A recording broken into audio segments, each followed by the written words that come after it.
Hello and welcome to the Monarchs Academy Saturday focus, Dave. It's Saturday. As myself, Graham Munsey, and Dave Harley look back on an excellent victory for the Stellar Monarchs Academy. Big victory tonight, 59-31 over the visiting Workington Comets.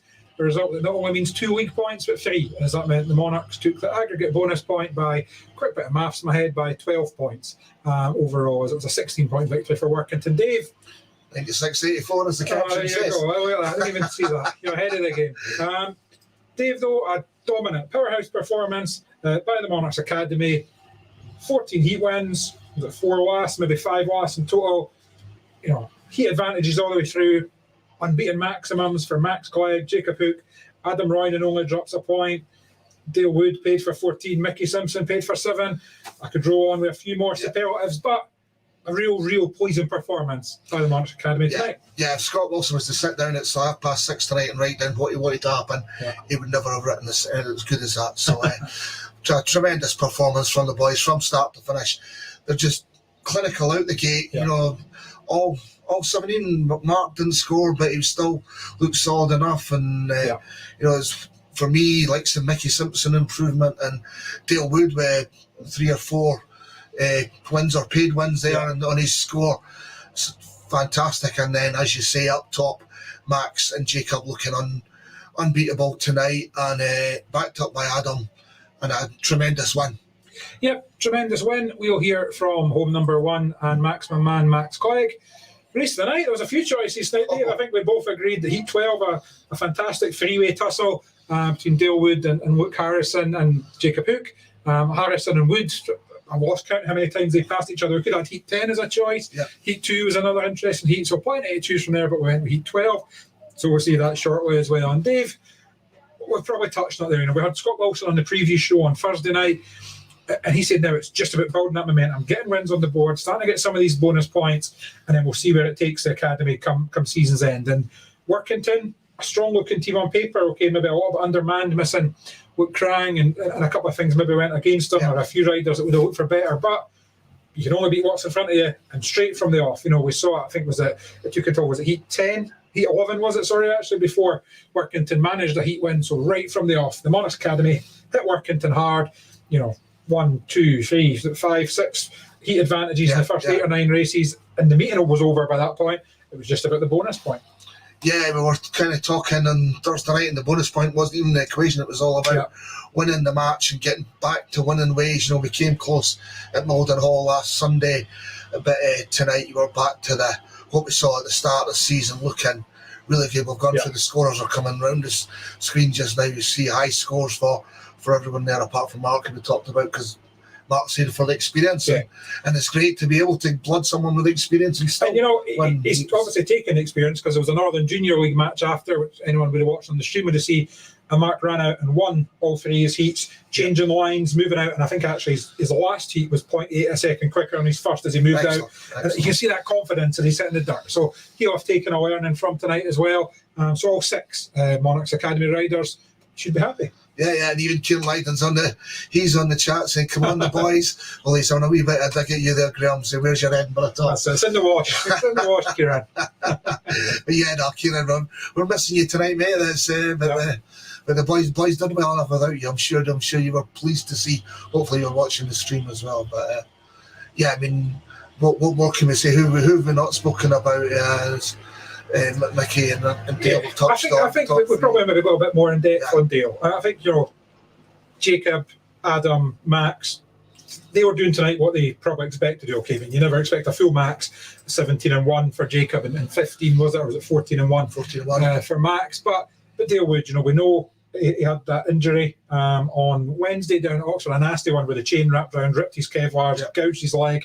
I spoke to him after, and he says the leg's still sore, albeit it doesn't bother him when he's out on track. So to bounce straight back, and what pleased me, and I said it on the stream, was the learning. So Heat 2, Dayle was on for a paid win, but drifted too far out into the muck at that point.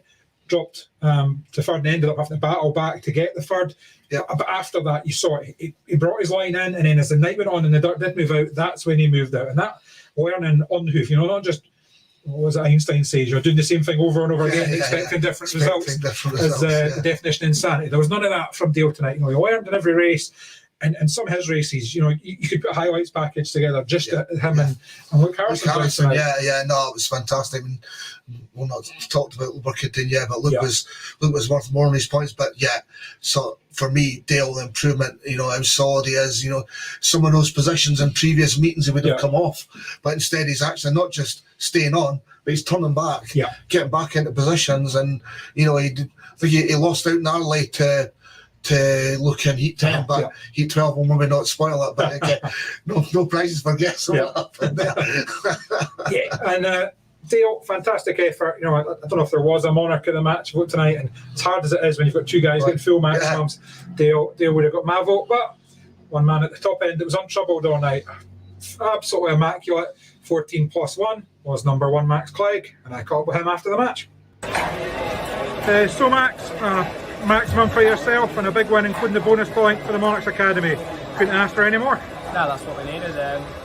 We needed to do exactly that, and we came to the goods. It was a fantastic performance, from everybody. Everybody, played their part, and that's what I thought. Winning meetings like this, and they've got some decent riders, so we knew it wasn't going to be an easy meeting, but we got the job done. Yeah, you mentioned that there. I mean, it was the power for the top end. I mean, I think yourself, Jacob, and Adam only dropped one between you. Dayle, Mickey picked up 14 out of 15 race wins. If you get 14 race wins, it's going to be a pretty good big score for the home men. Yeah, 100%, and that's what we need. You said it yourself. I think reserves win meetings, and me, Adam, and Jacob, do what we need us to do. But everybody else, that's what we wanted to make. So fantastic result, and I'm buzzing for everyone. I guess a bit of a special mention must go to the track staff. The amount of rain that's been the last couple of days. You probably got it easy. You were out the gate and away, but you must have watched some of the other races and seen some of the action out there. It was fantastic. Yes, the track was really good. We walked it on track, and we thought it would have been a bit more good than it was, but it caught me out definitely. But it was really good to ride, and credit to everybody getting it on. Obviously, last night was called off, so I was a bit curious, what you can be like tonight. But tonight it was brilliant, and it showed. Everybody in the team enjoyed riding tonight, and we was all bouncing off each other, and that's what these meetings. Spoke to Scott Wilson, team boss, during the week, and he said actually, the way the results went, he's not setting any targets for this season. Just go out, get a few wins on the board, and then see where it takes you. But that big 3 points there must give a big boost for the remaining fixtures. 100%. That's it. That's what we need to keep doing now. We just need to keep winning meetings like that. Try and pick up some points, on the road, and see what it takes. It'd be nice at the end of the season. I'm not sure if we do playoffs in the National League. Just top 2, but there's playoffs. Oh, is it? Yeah. All right. It's doable. It's possible. And with a performance like that, I don't see why not.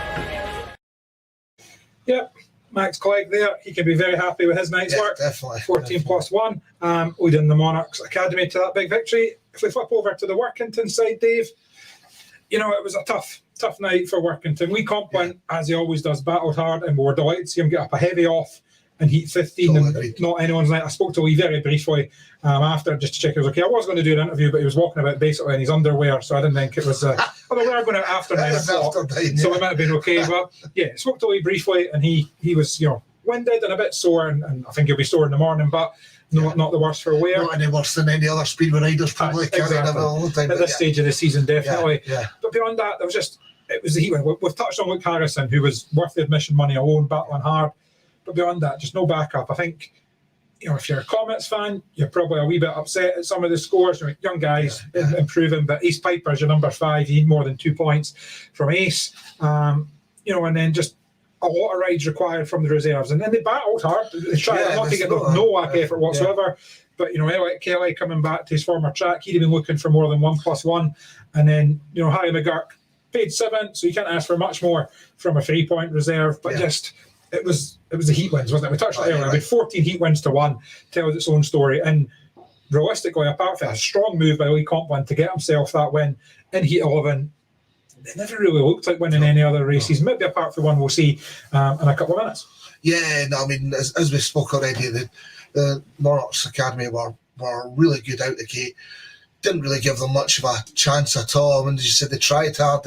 Elliot Kelly looked all right in his first couple of minutes. He came off and in one of his early races, and maybe that impacted him. And he also had an engine failure, so it was just one of those nights for just something that didn't quite work. And the Kirks were trying hard, and they've got plenty of points amongst them, but ultimately, as you say, if you don't win any races, you're not going to get any heat advantages and lead, despite as much you tried. He did beat Adam in one race, a good pass on Adam, and what was that, heat 11 it would have been? Yeah, heat 11.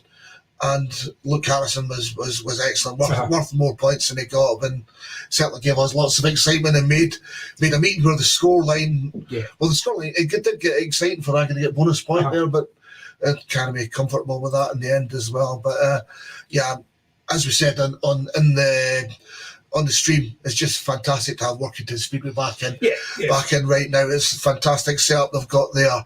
Hopefully you'll go into bigger and better things, and I'm sure there'll be lots of battles between Edinburgh and Workington to come, and we'll look forward to seeing you guys again soon. Yep, 100%. Just echo Dave's comments there, but we touched on Luke Harrison. We thought he was worth more than his points tonight, and here's an example of that as Heat 12, a race of the night. Jacob Hook determined to get out of there out at second gate, so we'll see how that happens. From number 12. McGurk, Hook, Harrison, Wood. Harrison made a better jump this time. I think so. Dayle Wood looks to go round him, but is he going to squeeze past him down the back straight?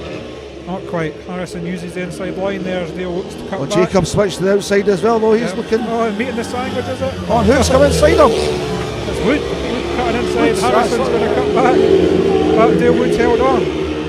Jacob going to go for the blast again here. I think he's going to get the two of them, is it? And Hook's in a second. Harrison not done yet though. Hook just looking to cut, clamps him down there. Oh, and the big lift from Dayle Wood allows Hook pass, but he's sat down. Lap to go. Luke Harrison still trying hard.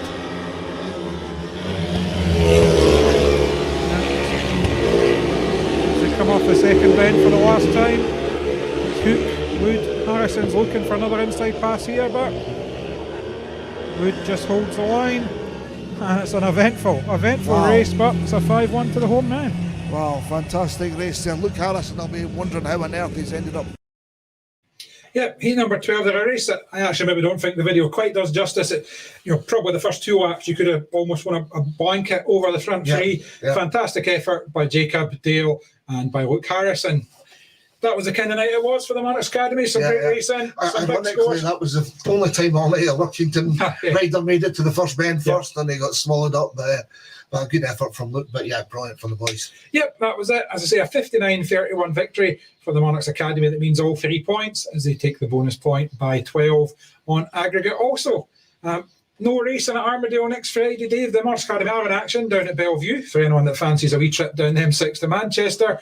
But we'll be back with a preview show a week on Tuesday, no doubt. As we'll head to a double header, a fortnight yesterday. It's not Friday, Graham. It's not Friday. A fortnight yesterday. 28th of July. 28th of July. Circle on your calendars now. As the Monarchs will take on the Bandits, and then the Monarchs Academy will take on the Berg Bullets. So a double header, 7 p.m. tapes up that night as well to get the double header in. So remember that. An earlier start. We'll be back to preview that the midweek before it. But until then, as always, thank you very much for watching, and good night. Cheers for now.